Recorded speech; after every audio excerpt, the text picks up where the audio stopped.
Hey folks, can we bring the line forward Aaron a little Bush, bit? Beercorner manager. I'm Chris Bettini, one of the bartenders of Crescent Moon.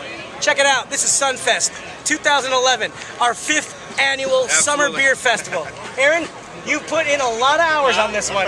This is one of his babies. Yeah. What are you excited for, man? Beer. Cold There's a beer. lot of it. And air conditioning later. But right now, How many beers we got? 200 plus. 5 hours of sampling, glassware, people, beer geeks. This is where you guys belong, right here. This is why we do this. If you didn't come this year, you got to make sure you get it next year. Absolutely. You call me at the store, we'll hook you up. We'll let you know all the details. We're going to go through and check with some of these breweries. We're going to check with some of these vendors. We're going to see some beer. Stay tuned. Stay tuned. Cheers. All right, welcome to Beercorner USA's Festival Day. This is live from our Sunfest annual 5th event. We're talking with the guys from Upstream Brewing Company. This is Mike Hall, head brewer, and we're going to check a couple of their beers and see what he's got to tell us about it. What you got up first for us, Mike? We got up our Nolita. I think you guys have had our cast Nolita. This Nolita is a nice rye beer that was about 4 different kinds of rye malt. It's got malted rye, flaked rye, crystal rye, and I guess this one only has 3. So, if you want to count flaked rye. We've got also in there, this beer is meant to mimic a Manhattan. Literally, it's my favorite kind of rye whiskey cocktail. So I figure why not make a rye beer based on a Manhattan cocktail. Cool. We did a review on it with our other Nebraska beers, and it was on cask. How is this version different than what we tried a couple weeks ago? The one that was on cask had maraschino cherries that were aged in the cask. And it's also, the casks are usually pulled off of the fermentation tank. And there's that. And it's pulled off of the fermentation tank, whereas it didn't get the sweet cherries that we added to, that we get from the Pacific Northwest. We put 126 pounds of sweet cherries in the whole batch that ended up going in the serving vessel, and which is also the vessel we keg off of. And from there, so you're going to have a little bit more of it. And the other thing is the cask, it has natural carbonation, where this one is forced carbonated to have tighter and higher CO2. So the other part of this is, the third part of this is aging in Templeton rye whiskey barrels, and that's really what this beer was brewed for the full package of my Manhattan, if you will. Which I called it Nolita because it means north of Little Italy. Anybody from New York knows that's Manhattan. Very cool. I do like this better because it's, I like the carbonation a little better, and the rye is way more predominant on this one. If there is one. I think the other thing you'll see is you get that a little bit more of that sweetness from the cherries in the background on this one as well. Yeah, it has. Because it has a little bit more of it, where the other one was just maraschino cherries. This is actually all natural, real sweet cherries. Yeah, this definitely tastes more like a Manhattan. Good deal. Cheers. Good beer. So we got a second beer from the Upstream Brewing Company, their Nebraska Coffee. Now, is this a new one, Mike? Yeah, the Nebraska Coffee is a new beer at Upstream. Just came out. Nebraska Coffee, also like the Nolita, is designed for the Templeton rye whiskey barrels. It's another rye beer. It's a rye, I guess in long term you can say it's an Imperial rye milk coffee stout. There's a lot of coffee in this. Did you put a lot of fresh coffee? We put, what we did is we had our coffee, and I used Sumatra. I like Sumatra because it's a low acid, and you get more of a fresher coffee taste to it. No, the other thing you'll notice about the Sumatra too, when we add it 2 days before I'm going to literally take it out of the fermentation tank and put it into the conditioning tank or the serving vessel. And I'll add it 2 days before then, because if you leave it on too long, it ends up getting a little funk to it, and like a little bit more acidity to it as well. And then I catch the grounds as they're coming out, and just a rough filter, and so it picks that all up. I'll tell you, I need like a nice breakfast, maybe some cereal, bacon and eggs, and this beer. Absolutely, it's a perfect breakfast beer. It's very creamy. You're going to notice a real creamy mouthfeel to it. Oh, that's good. And with that coffee in the background, it's literally like drinking a cream and coffee, man. If all my coffee could taste like this, I might actually like coffee. Absolutely. Another good beer. Thanks, Cheers. Mike. Cheers. All right, now we're chatting with the guys from Nebraska Brewing Company. Nebraska Brewing Company, world class in every glass. This is Tyson. Hi there. This is Paul. We're going to check out a couple beers. What do you guys got today here at Sunfest? We brought kind of our lighter lineup of beers. We have our Emmy Blonde, Infinite Wit, EOS Hefeweizen, and Summertime Rye, which is our summer seasonal. Really? I haven't tried that summer seasonal. Let's give that a little whirl and see what we got going on here. So what did you brew in this one, Tyson? Tyson's the brewer. Paul's the owner down there at the bar, but he also does brew a little bit. Not as much as I'd like. I like to describe this as an extra pale ale, so it's 4.7% alcohol. But we dry hop it with Citra, and it's also got a little bit of wheat and a little bit of rye, so it has a lot of body and a lot of flavor. I like the aroma on this. Yeah. Now, is this new just this year? No, we did it last summer for the first time, and everybody liked it, so we brought it back again. Now, we have right now your Samaritan inside at Crescent Moon, which is a nice bar. Remember that. It's gone. Sam's saying basically it's a collector's item right now, so we found it while we were inside. Oh, really? Yeah, it's gone. Nice. So, with this beer, what's the ABV on this one? 4.7. So very sessionable. Definitely. That was the whole aim. Wow. And then you got rye and lager. Rye and wheat, along with both Pilsner and Pale Ale malt too. Wow. Yeah, it's a pretty complex malt bill. I'm trying to figure it all out and I can't. Went over big last year. We took pre-orders on it this year and it was sold out before we made it. Really? Yeah. Wow. So you guys got anything planned for coming up we should know about, or is it going to be secret? No, next thing on our horizon will be the pumpkin beer, which is always extremely popular. Last year we made 5 batches. This year we're going to try to figure out how many we can squeeze into our schedule. So. Well, we're looking forward to a good Sunfest day with you guys. Cheers. Cheers. I got an empty. I drank it all already. All right, so we're going to continue with some more of the breweries here down at Sunfest. We're starting off with little Sam Adams. This is Chad. Chad, what do we got today? Well, we're going to try our Summer Ale, which is our summer seasonal.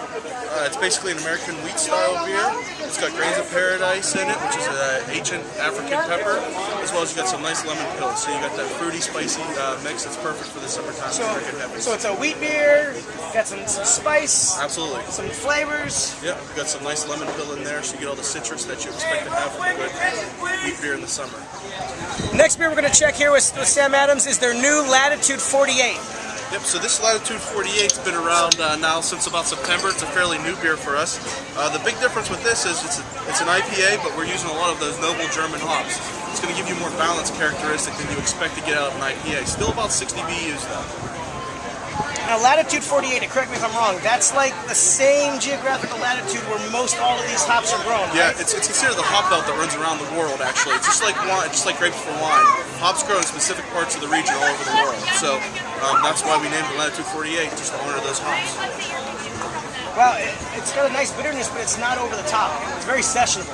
Absolutely not. It's actually it's a well-balanced IPA. It's a good beginner's IPA. Very much so. And this is your first Sunfest, right? Nope, second, number 2. Last year, okay. Last year was a blast. That's why we came back. We want to support you guys. We always have a fun time out here with the Beertopia guys.